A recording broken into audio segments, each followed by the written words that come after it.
आप सभी को सरिता का नमस्कार। आपके अपने YouTube चैनल जीवन चक्र में आपका स्वागत है।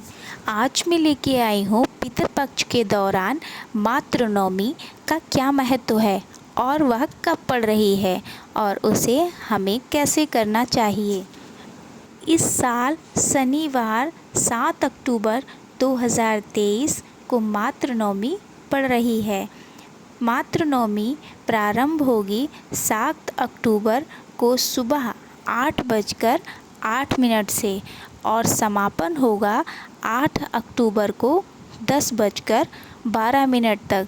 तो ये है मातृ नवमी की तिथि और उससे संबंधित समय। आश्विन मास के कृष्ण पक्ष की नवमी को मातृ नवमी कहा जाता है। जिस प्रकार पितृपक्ष में पुत्र अपने पिता और पिता अपने पूर्वज आदि के लिए तर्पण करते हैं, उसी प्रकार उन घरों की पुत्रवधू भी अपनी देवतुल्य सास और माता सास आदि के लिए प्रतिपदा से लेकर प्रतिपदा तक तर्पण कार्य करती हैं।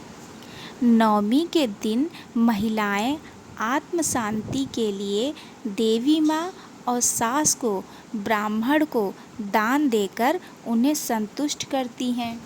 जिन विवाहित महिलाओं की मृत्यु नवमी तिथि को हुई हो या जिन महिलाओं की मृत्यु का ज्ञान ना हो, उनका श्राद्ध इन दिन किया जाता है। श्राद्ध पूरा विधि विधान से करना चाहिए। मातृ नवमी माता के श्राद्ध का शास्त्रीय विधान बताया गया है।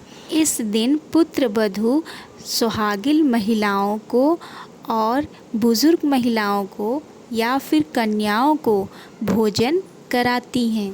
इसके साथ ही सुहागिन महिलाओं को सुहाग का सामान दान करती हैं और बुजुर्ग महिलाओं को भी अपनी इच्छा के अनुसार दान दे सकते हैं। ऐसा करना हमारे शास्त्रों में बताया करते हैं और उन्हें श्रद्धापूर्वक प्रणाम करते हैं। अगर हम नवमी श्राद्ध के महत्व की बात करें तो माता का श्राद्ध करने के लिए यह तिथि सबसे उपयुक्त बताई गई है। परिवार की सभी मृत महिला सदस्यों को प्रसन्न करने के लिए नवमी तिथि पर श्राद्ध किया जाता है। परिवार के अन्य सदस्य जो दोनों पक्षों शुक्ल पक्ष और कृष्ण पक्ष की नवमी तिथि को दुनिया छोड़ गए, उनका श्राद्ध इस दिन ही किया जाता है। अगर हम मातृ नवमी श्राद्ध विधि की बात करें तो हमें श्राद्ध पक्ष की नवमी तिथि के दिन सुबह जल्दी उठकर स्नान आदि करके स्वच्छ वस्त्र धारण कर लेने चाहिए।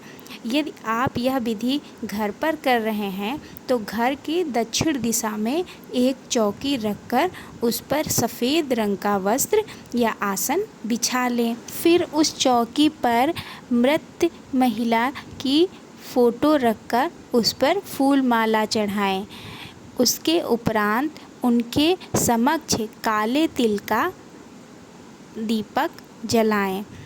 इसके बाद दीपक जलाने के बाद अपने पितृ की तस्वीर पर गंगा जल और तुलसी दल अर्पित करें। फिर गरुड़ पुराण या श्रीमद् भागवत गीता का पाठ करना चाहिए। पूजा के बाद अपने पितरों के लिए भोजन निकालें और पंचबली यानी गाय हो गया, कौवा, चींटी, चिड़िया और ब्राह्मण और सुहागिन महिलाएं, कुमारी कन्याएं और बुज़ुर्ग महिलाएं, इन सभी को भोजन कराना चाहिए। उनके बाद उनको दान भी कुछ करना चाहिए और दक्षिणा भी देनी चाहिए। फिर घर में जितने भी बड़े बुज़ुर्ग हैं उनको खाना खिलाकर आशीर्वाद लेना चाहिए। इस तरीके से आप मातृ नवमी का अच्छे से श्राद्ध कर पाएंगे।